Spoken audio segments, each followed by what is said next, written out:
এই দাবি আদায় না হওয়া পর্যন্ত সংসদেই আমরা ভূমিকা পালন করব, রাজপথকে আমরা প্রকম্পিত করব ইনশাআল্লাহ। আন্দোলন করে তাড়িয়ে দিয়েছে আপনারা আজকে জাতীয়তাবাদী ফ্যাসিস্ট সরকার।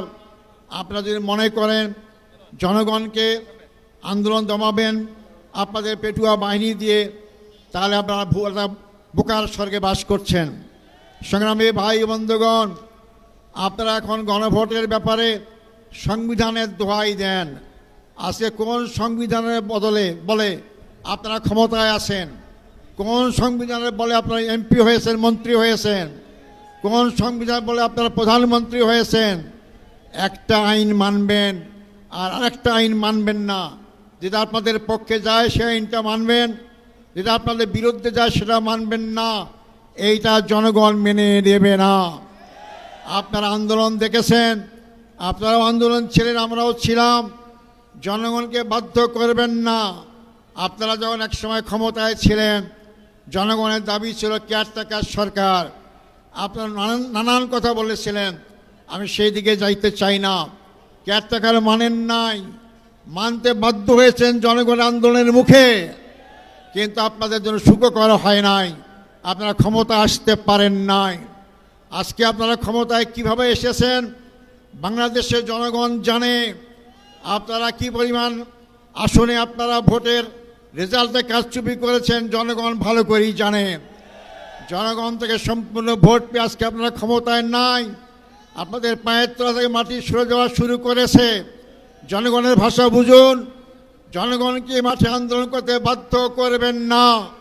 এই জনগণ যদি আন্দোলন করতে মাঠে নামে, আমরা বলতে চাই জনগণ দাবি আদায় করা পর্যন্ত রাজপথ ছাড়বে না ইনশাআল্লাহ।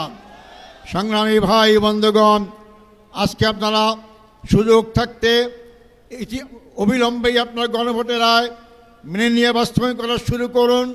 আমরা আপনাদেরকে সহযোগিতা করব। সংগ্রামী ভাই বন্ধুগণ, আমরা যদি বলতে চাই দেশের অবস্থা, সবাই নেতৃবৃন্দ বলেছেন জ্বালানি সংকট।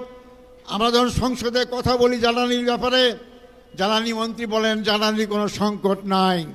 তো জ্বালানির সংকট যদি না থাকে, স্কুলের কর্মঘণ্টা কমাইলেন কেন? সরকারি কর্মঘণ্টা কমাইলেন কেন? তাহলে আজকে শত শত হাজার হাজার লোক লাইন ধরে তেল নেওয়ার জন্য চেষ্টা করে কেন? এটা কি জ্বালানির সংকট দেখতে পারেন না আপনারা? হ্যাঁ, আপনারা দেখতে পারবেন। যখন জনগণের রুদ্রসে পড়বেন তখন সবই ঠিক পাবেন ইনশাআল্লাহ। সংগ্রামী ভাই বন্ধুগণ, আপনারা আজকে ক্ষমতা 2 মাস হতেই আবার চাঁদাবাজি শুরু করেছেন। চাঁদাবাজিতে এই দেশের জনগণ অতিষ্ঠ হয়ে গিয়েছে। আপনারা নিজেরাই সরকারি দল থেকে মব সৃষ্টি করছেন, আপনার প্রকারান্তরে জনগণ উস্কিয়ে দিচ্ছেন মব সৃষ্টি করে আপনাদের ঘেরাও করার জন্য।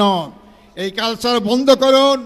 এই কালচার বন্ধ না করলে জনগণও কিন্তু সেই কালচার অভ্যস্ত হলে দেশে কোনো শান্তি আসবে না, আপনারাও শান্তি থাকতে পারবেন না।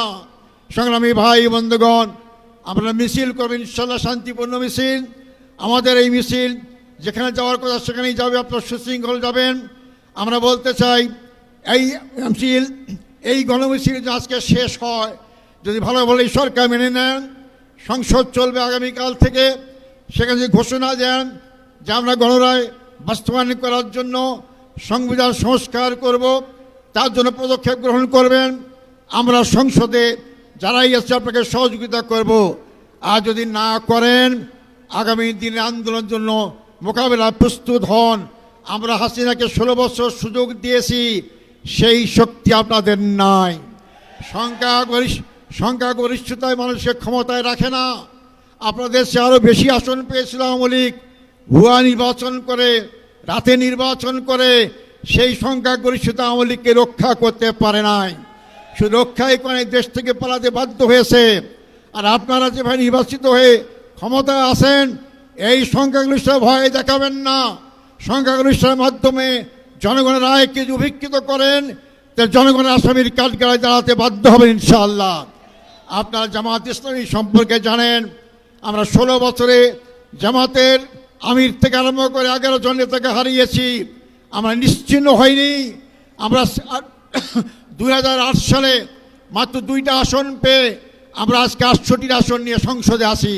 জনগণ জামাত ইসলামের পক্ষে, জনগণ পরিবর্তনের পক্ষে। যদি আপনি এই পরিবর্তনটা ভাষা না বোঝেন, সামনের যে আন্দোলন হবে আপনাদের পরিণতি আওয়ামী লীগের চেয়েও খারাপ হবে। সংগ্রামী ভাই বন্ধুগণ, আসুন জনগণকে সজাগ করুন, আপনার জনগণকে একত্রিত করুন। যদি সরকার ভালো ভালো দাবি মানে না নেয়, আপনার 11 দলের ঐক্যের যে ডাক যখন যেভাবেই আসবে, আমরা শান্তিপূর্ণভাবে সরকারকে সে দাবি আদায় করতে বাধ্য করব ইনশাআল্লাহ। এই দাবি আদায় না হওয়া পর্যন্ত সংসদেই আমরা ভূমিকা পালন করব, রাজপথকে আমরা প্রকম্পিত করব ইনশাআল্লাহ। সেই আবেদন রেখে, সেই দাবি জানিয়ে আমাদের বক্তব্য এখানে শেষ করছি। মিছিল হবে, মিছিলে যাবেন। আসসালামু আলাইকুম রহমতুল্লাহ।